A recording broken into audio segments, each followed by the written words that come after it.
विरोधकांकडून आता मुख्यमंत्र्यांना थेट पत्रच लिहिण्यात आलेलं आहे।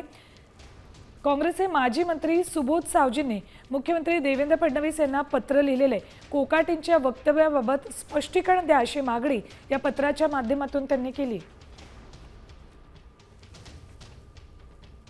कृषी मंत्री कोकाटेजी यांनी जे वक्तव्य केलं, महाराष्ट्र शासन भिकारी आहे, आज जनता बोलत आहे, खरोखर हे महाराष्ट्र शासन भिकारी आहे। कारण पीक विम्याचे पैसे वाटले नाही, लाडक्या बहिणीचे 1500 रुपये ते कमी केले आणि 2100 रुपये तर देऊनच नाही राहिले, आणि म्हणून हे शासन खरोखर भिकारी आहे का हा प्रश्न निर्माण झालेला आहे।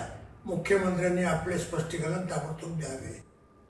आता isakal.com आहे देशातील नंबर 1 ची मराठी न्यूज वेबसाईट। प्रत्येक अपडेटसाठी isakal.com ला नक्की भेट द्या।